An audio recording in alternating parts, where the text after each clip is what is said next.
अथ श्री महामृत्युंजय स्तोत्रम्। ॐ अस्य श्री महामृत्युंजय स्तोत्रमन्त्रस्य श्रीमार्कण्डेय ऋषिः अनुष्टुप् छन्दः। श्रीमृत्युंजयो देवता गौरी शक्तिः मम सर्वारिष्ट समस्त मृत्यु शान्त्यर्थं सकलैश्वर्य प्राप्त्यर्थं च जपे विनियोगः। चन्द्रार्काग्निविलोचनं स्मितमुखं पद्मद्वयान्तः स्थितं मुद्रापाशमृगाक्षसूत्रविलसत् पाणिहिमांशुप्रभां कोटीन्दुप्रगलत्सुधाप्लुततनुं हारादिभूषोज्ज्वलं कान्तं विश्वविमोहनं पशुपतिं मृत्युञ्जयं भावयेत्। ॐ रुद्रं पशुपतिं स्थाणुं नीलकण्ठम् उमापतिं नमामि शिरसा देवं किं नो मृत्युः करिष्यति।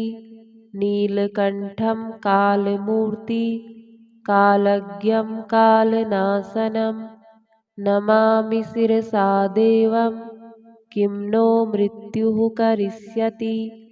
नीलकण्ठं विरूपाक्षं निर्मलं निलयप्रभं नमामि शिरसा देवं किं नो मृत्युः करिष्यति। वामदेवं महादेवं लोकनाथं जगद्गुरुं नमामि शिरसा देवं किं नो मृत्युः करिष्यति। देवदेवं जगन्नाथं देवेशं वृषभध्वजं नमामि शिरसा देवं किं नो मृत्युः करिष्यति। गंगाधरं महादेवं सर्वाभरणभूषितं नमामि शिरसा देवं किं नो मृत्युः करिष्यति। अनाथः परमानन्दं कैवल्यपदगामिनं नमामि शिरसा देवं किं नो मृत्युः करिष्यति। स्वर्गापवर्गदातारं सृष्टिस्थितिविनाशकं नमामि शिरसा देवं किं नो मृत्युः करिष्यति। उत्पत्तिस्थितिसंहार कर्तारमीश्वरं गुरुं नमामि शिरसा देवं किं नो मृत्युः करिष्यति। मार्कण्डेयकृतस्तोत्रं यः पठेत् शिवसन्निधौ तस्य मृत्युभयं नास्ति नाग्निचौरभयं क्वचित्। शतावर्तप्रकर्तव्यं सङ्कटे कष्टनाशनं शुचिर्भूत्वा पठेत् स्तोत्रं सर्वसिद्धिप्रदायकं। मृत्युञ्जयमहादेव त्राहि मां शरणागतं जन्ममृत्युजरारोगैः पीडितं कर्मबन्धनैः। तवातश्वद्गतप्राणस्त्वच्चित्तोऽहं सदा मृड इति विज्ञाप्य देवेशं त्र्यम्बकाख्यमनुं जपेत्। नमः शिवाय साम्बाय हरये परमात्मने प्रणतः क्लेशनाशाय योगिनां पतये नमः। ॐ रुद्रं पशुपतिं स्थाणुं नीलकण्ठम् उमापतिं नमामि शिरसा देवं किं नो मृत्युः करिष्यति। नीलकण्ठं कालमूर्ति कालज्ञं कालनाशनं नमामि शिरसा देवं किं नो मृत्युः करिष्यति। नीलकण्ठं विरूपाक्षं निर्मलं निलयप्रभं नमामि शिरसा देवं किं नो मृत्युः करिष्यति। वामदेवं महादेवं लोकनाथं जगद्गुरुं नमामि शिरसा देवं किं नो मृत्युः करिष्यति। देवदेवं जगन्नाथं देवेशं वृषभध्वजं नमामि शिरसा देवं किं नो मृत्युः करिष्यति। गंगाधरं महादेवं सर्वाभरणभूषितं नमामि शिरसा देवं किं नो मृत्युः करिष्यति। अनाथः परमानन्दं कैवल्यपदगामिनं नमामि शिरसा देवं किं नो मृत्युः करिष्यति। स्वर्गापवर्गदातारं सृष्टिस्थितिविनाशकं नमामि शिरसा देवं किं नो मृत्युः करिष्यति। उत्पत्तिस्थितिसंहार कर्तारमीश्वरं गुरुं नमामि शिरसा देवं किं नो मृत्युः करिष्यति। मार्कण्डेयकृतस्तोत्रं यः पठेत् शिवसन्निधौ तस्य मृत्युभयं नास्ति नाग्निचौरभयं क्वचित्। शतावर्तप्रकर्तव्यं सङ्कटे कष्टनाशनं शुचिर्भूत्वा पठेत् स्तोत्रं सर्वसिद्धिप्रदायकं। मृत्युञ्जयमहादेव त्राहि मां शरणागतं जन्ममृत्युजरारोगैः पीडितं कर्मबन्धनैः। तवातश्वद्गतप्राणस्त्वच्चित्तोऽहं सदा मृड इति विज्ञाप्य देवेशं त्र्यम्बकाख्यमनुं जपेत्। नमः शिवाय साम्बाय हरये परमात्मने प्रणतः क्लेशनाशाय योगिनां पतये नमः। ॐ रुद्रं पशुपतिं स्थाणुं नीलकण्ठम् उमापतिं नमामि शिरसा देवं किं नो मृत्युः करिष्यति। नीलकण्ठं कालमूर्ति कालज्ञं कालनाशनं नमामि शिरसा देवं किं नो मृत्युः करिष्यति। नीलकण्ठं विरूपाक्षं निर्मलं निलयप्रभं नमामि शिरसा देवं किं नो मृत्युः करिष्यति। वामदेवं महादेवं लोकनाथं जगद्गुरुं नमामि शिरसा देवं किं नो मृत्युः करिष्यति। देवदेवं जगन्नाथं देवेशं वृषभध्वजं नमामि शिरसा देवं किं नो मृत्युः करिष्यति। गंगाधरं महादेवं सर्वाभरणभूषितं नमामि शिरसा देवं किं नो मृत्युः करिष्यति। अनाथः परमानन्दं कैवल्यपदगामिनं नमामि शिरसा देवं किं नो मृत्युः करिष्यति। स्वर्गापवर्गदातारं सृष्टिस्थितिविनाशकं नमामि शिरसा देवं किं नो मृत्युः करिष्यति। उत्पत्तिस्थितिसंहार कर्तारमीश्वरं गुरुं नमामि शिरसा देवं किं नो मृत्युः करिष्यति। मार्कण्डेयकृतस्तोत्रं यः पठेत् शिवसन्निधौ तस्य मृत्युभयं नास्ति नाग्निचौरभयं क्वचित्। शतावर्तप्रकर्तव्यं सङ्कटे कष्टनाशनं शुचिर्भूत्वा पठेत् स्तोत्रं सर्वसिद्धिप्रदायकं। मृत्युञ्जयमहादेव त्राहि मां शरणागतं जन्ममृत्युजरारोगः पीडितं कर्मबन्धनः तवातश्वद्गतप्राणस्त्वच्चित्तोऽहं सदा मृड इति विज्ञाप्य देवेशं त्र्यम्बकाख्यमनुं जपेत्। नमः शिवाय साम्बाय हरये परमात्मने प्रणतः क्लेशनाशाय योगिनां पतये नमः। ॐ रुद्रं पशुपतिं स्थाणुं नीलकण्ठम् उमापतिं नमामि शिरसा देवं किं नो मृत्युः करिष्यति। नीलकण्ठं कालमूर्ति कालज्ञं कालनाशनं नमामि शिरसा देवं किं नो मृत्युः करिष्यति। नीलकण्ठं विरूपाक्षं निर्मलं निलयप्रभं नमामि शिरसा देवं किं नो मृत्युः करिष्यति। वामदेवं महादेवं लोकनाथं जगद्गुरुं नमामि शिरसा देवं किं नो मृत्युः करिष्यति। देवदेवं जगन्नाथं देवेशं वृषभध्वजं नमामि शिरसा देवं किं नो मृत्युः करिष्यति।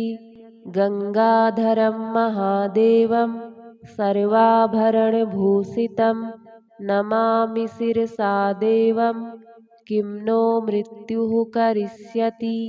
अनाथः परमानन्दं कैवल्यपदगामिनं नमामि शिरसा देवं किं नो मृत्युः करिष्यति। स्वर्गापवर्गदातारं सृष्टिस्थितिविनाशकं नमामि शिरसा देवं किं नो मृत्युः करिष्यति। उत्पत्तिस्थितिसंहार कर्तारमीश्वरं गुरुं नमामि शिरसा देवं किं नो मृत्युः करिष्यति। मार्कण्डेयकृतस्तोत्रं यः पठेत् शिवसन्निधौ तस्य मृत्युभयं नास्ति नाग्निचौरभयं क्वचित्। सतावर्तप्रकर्तव्यं सङ्कटे कष्टनाशनं शुचिर्भूत्वा पठेत् स्तोत्रं सर्वसिद्धिप्रदायकं। मृत्युञ्जयमहादेव त्राहि मां शरणागतं जन्ममृत्युजरारोगः पीडितं कर्मबन्धनः तवातश्वद्गतप्राणस्त्वच्चित्तोऽहं सदा मृड इति विज्ञाप्य देवेशं त्र्यम्बकाख्यमनुं जपेत्। नमः शिवाय साम्बाय हरये परमात्मने प्रणतः क्लेशनाशाय योगिनां पतये नमः।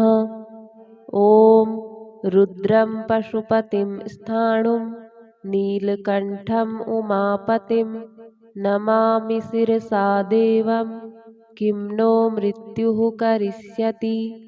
नीलकण्ठं कालमूर्ति कालज्ञं कालनाशनं नमामि शिरसा देवं किं नो मृत्युः करिष्यति।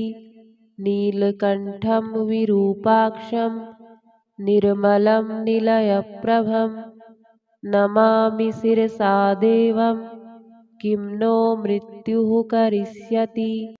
वामदेवं महादेवं लोकनाथं जगद्गुरुं नमामि शिरसा देवं किं नो मृत्युः करिष्यति।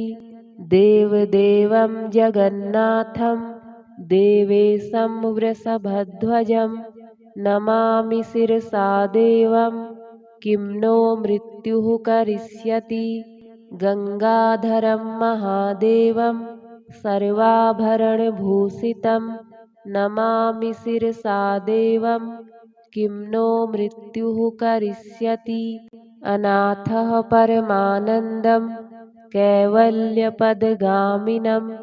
नमामि शिरसा देवं किं नो मृत्युः करिष्यति स्वर्गापवर्गदातारं सृष्टिस्थितिविनाशकं नमामि शिरसा देवं किं नो मृत्युः करिष्यति उत्पत्तिस्थितिसंहार कर्तारमीश्वरं गुरुं नमामि शिरसा देवं किं नो मृत्युः करिष्यति मार्कण्डेयकृतस्तोत्रं यः पठेत् शिवसन्निधौ तस्य मृत्युभयं नास्ति नाग्निचौरभयं क्वचित् सतावर्तप्रकर्तव्यं सङ्कटे कष्टनाशनं शुचिर्भूत्वा पठे स्तोत्रं सर्वसिद्धिप्रदायकं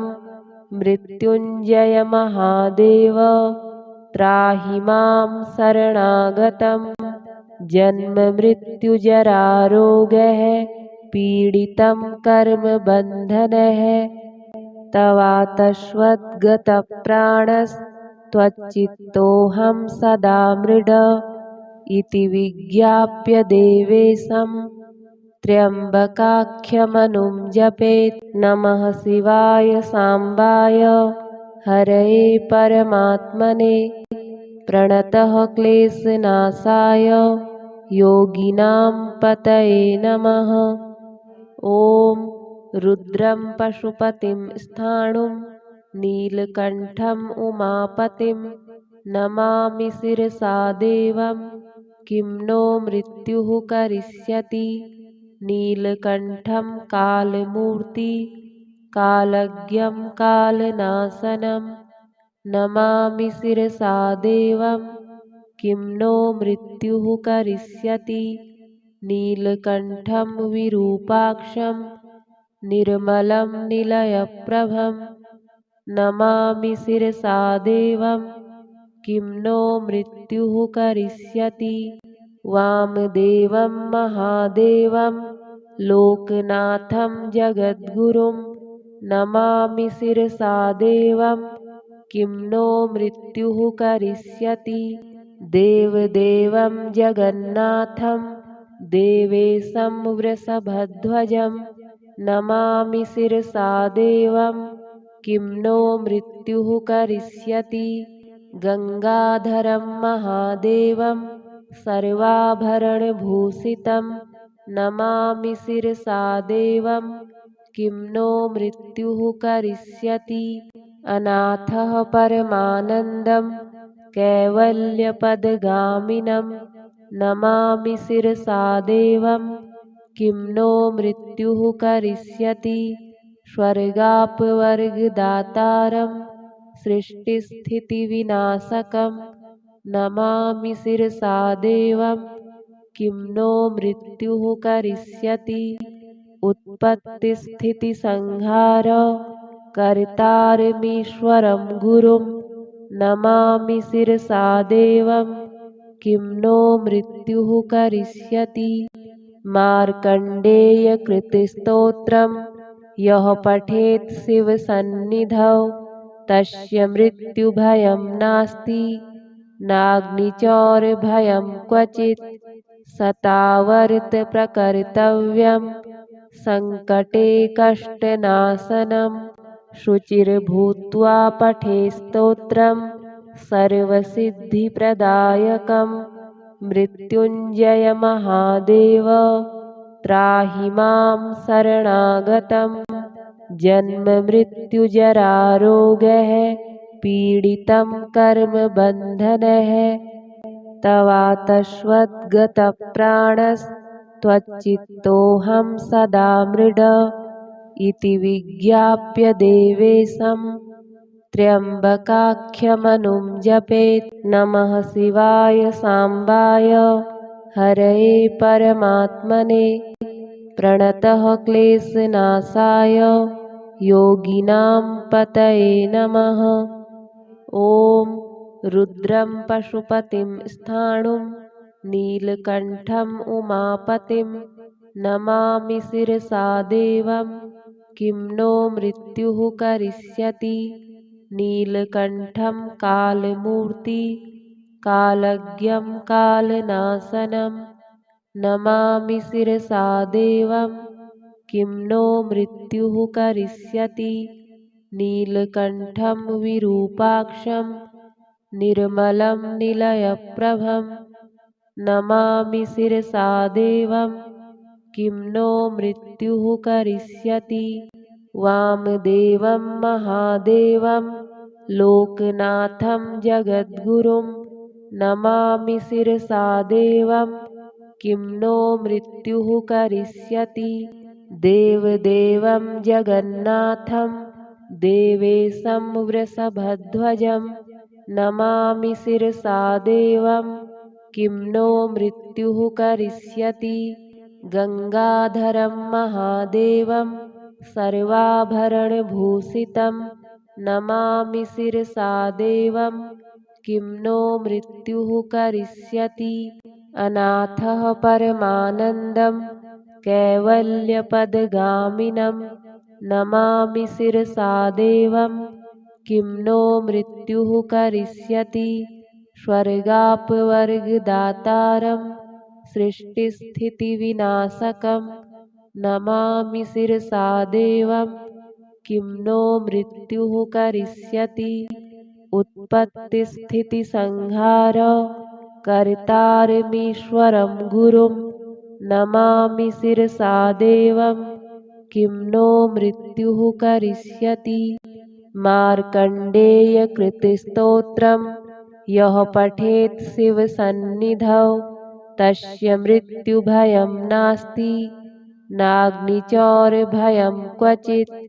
शतावर्तप्रकर्तव्यं सङ्कटे कष्टनाशनं शुचिर्भूत्वा पठेत् स्तोत्रं सर्वसिद्धिप्रदायकं। मृत्युञ्जयमहादेव त्राहि मां शरणागतं। जन्ममृत्युजरारोगैः पीडितं कर्मबन्धनैः तवातश्वद्गतप्राणस्त्वच्चित्तोऽहं सदा मृड इति विज्ञाप्य देवेशं त्र्यम्बकाख्यमनुं जपेत्। नमः शिवाय साम्बाय हरये परमात्मने प्रणतः क्लेशनाशाय योगिनां पतये नमः। ॐ रुद्रं पशुपतिं स्थाणुं नीलकण्ठम् उमापतिं नमामि शिरसा देवं किं नो मृत्युः करिष्यति।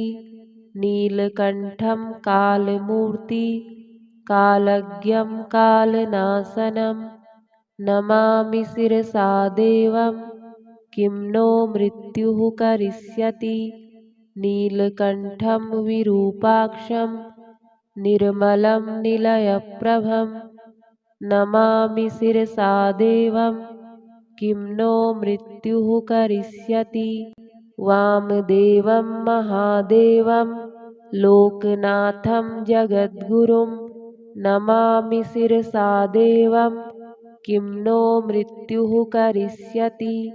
देवदेवं जगन्नाथं देवेशं वृषभध्वजं नमामि शिरसा देवं किं नो मृत्युः करिष्यति। गंगाधरं महादेवं सर्वाभरणभूषितं नमामि शिरसा देवं किं नो मृत्युः करिष्यति। अनाथः परमानन्दं कैवल्यपदगामिनं नमामि शिरसा देवं किं नो मृत्युः करिष्यति। स्वर्गापवर्गदातारं सृष्टिस्थितिविनाशकं नमामि शिरसा देवं किं नो मृत्युः करिष्यति। उत्पत्तिस्थितिसंहार कर्तारमीश्वरं गुरुं नमामि शिरसा देवं किं नो मृत्युः करिष्यति।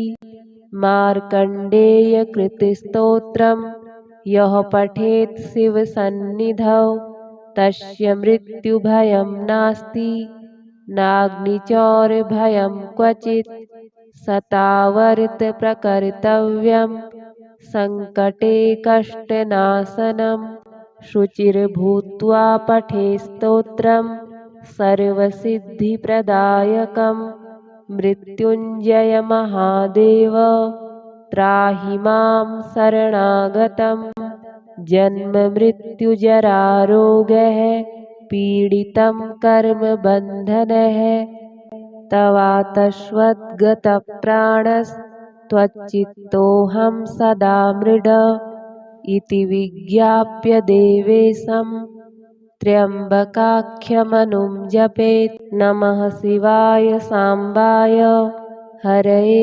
परमात्मने प्रणतः क्लेशनाशाय योगिनां पतये नमः। ॐ रुद्रं पशुपतिं स्थाणुं नीलकण्ठम् उमापतिं नमामि शिरसा देवं किं नो मृत्युः करिष्यति। नीलकण्ठं कालमूर्ति कालज्ञं कालनाशनं नमामि शिरसा देवं किं नो मृत्युः करिष्यति। नीलकण्ठं विरूपाक्षं निर्मलं निलयप्रभं नमामि शिरसा देवं किं नो मृत्युः करिष्यति। वामदेवं महादेवं लोकनाथं जगद्गुरुं नमामि शिरसा देवं किं नो मृत्युः करिष्यति। देवदेवं जगन्नाथं देवेशं वृषभध्वजं नमामि शिरसा देवं किं नो मृत्युः करिष्यति। गङ्गाधरं महादेवं सर्वाभरणभूषितं नमामि शिरसा देवं किं नो मृत्युः करिष्यति। अनाथः परमानन्दं कैवल्यपदगामिनं नमामि शिरसा देवं किं नो मृत्युः करिष्यति।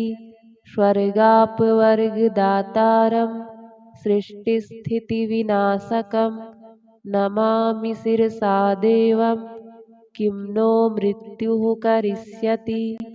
उत्पत्तिस्थितिसंहार कर्तारमीश्वरं गुरुं नमामि शिरसा देवं किं नो मृत्युः करिष्यति।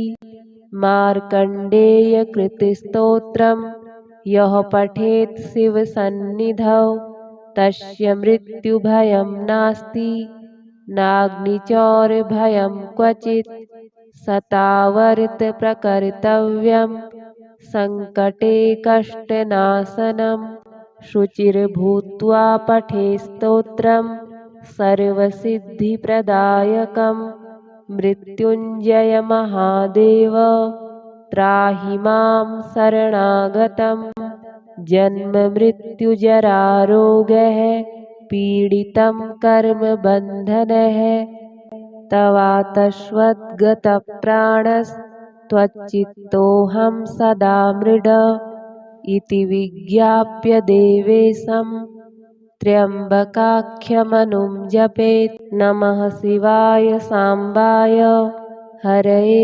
परमात्मने प्रणतः क्लेशनाशाय योगिनां पतये नमः। ॐ रुद्रं पशुपतिं स्थाणुं नीलकण्ठम् उमापतिं नमामि शिरसा देवं किं नो मृत्युः करिष्यति। नीलकण्ठं कालमूर्ति कालज्ञं कालनाशनं नमामि शिरसा देवं किं नो मृत्युः करिष्यति। नीलकण्ठं विरूपाक्षं निर्मलं निलयप्रभं नमामि शिरसा देवं किं नो मृत्युः करिष्यति। वामदेवं महादेवं लोकनाथं जगद्गुरुं नमामि शिरसा देवं किं नो मृत्युः करिष्यति। देवदेवं जगन्नाथं देवेशं वृषभध्वजं नमामि शिरसा देवं किं नो मृत्युः करिष्यति। गंगाधरं महादेवं सर्वाभरणभूषितं नमामि शिरसा देवं किं नो मृत्युः करिष्यति। अनाथः परमानन्दं कैवल्यपदगामिनं नमामि शिरसा देवं किं नो मृत्युः करिष्यति। स्वर्गापवर्गदातारं सृष्टिस्थितिविनाशकं नमामि शिरसा देवं किं नो मृत्युः करिष्यति। उत्पत्तिस्थितिसंहार कर्तारमीश्वरं गुरुं नमामि शिरसा देवं किं नो मृत्युः करिष्यति। मार्कण्डेयकृतस्तोत्रं यः पठेत् शिवसन्निधौ तस्य मृत्युभयं नास्ति नाग्निचौरभयं क्वचित्। शतावर्तप्रकर्तव्यं सङ्कटे कष्टनाशनं शुचिर्भूत्वा पठेत् स्तोत्रं सर्वसिद्धिप्रदायकं। मृत्युञ्जयमहादेव त्राहि मां शरणागतं। जन्ममृत्युजरारोगैः पीडितं कर्मबन्धनैः तवातश्वद्गतप्राणस्त्वच्चित्तोऽहं सदा मृड इति विज्ञाप्य देवेशं त्र्यम्बकाख्यमनुं जपेत्। नमः शिवाय साम्बाय हरये परमात्मने प्रणतः क्लेशनाशाय योगिनां पतये नमः। ॐ रुद्रं पशुपतिं स्थाणुं नीलकण्ठम् उमापतिं नमामि शिरसा देवं किं नो मृत्युः करिष्यति। नीलकण्ठं कालमूर्ति कालज्ञं कालनाशनं नमामि शिरसा देवं किं नो मृत्युः करिष्यति। नीलकण्ठं विरूपाक्षं निर्मलं निलयप्रभं नमामि शिरसा देवं किं नो मृत्युः करिष्यति। वामदेवं महादेवं लोकनाथं जगद्गुरुं नमामि शिरसा देवं किं नो मृत्युः करिष्यति। देवदेवं जगन्नाथं देवेशं वृषभध्वजं नमामि शिरसा देवं किं नो मृत्युः करिष्यति। गंगाधरं महादेवं सर्वाभरणभूषितं नमामि शिरसा देवं किं नो मृत्युः करिष्यति। अनाथः परमानन्दं कैवल्यपदगामिनं नमामि शिरसा देवं किं नो मृत्युः करिष्यति। स्वर्गापवर्गदातारं सृष्टिस्थितिविनाशकं नमामि शिरसा देवं किं नो मृत्युः करिष्यति। उत्पत्तिस्थितिसंहार कर्तारमीश्वरं गुरुं नमामि शिरसा देवं किं नो मृत्युः करिष्यति। मार्कण्डेयकृतस्तोत्रं यः पठेत् शिवसन्निधौ तस्य मृत्युभयं नास्ति नाग्निचौरभयं क्वचित्।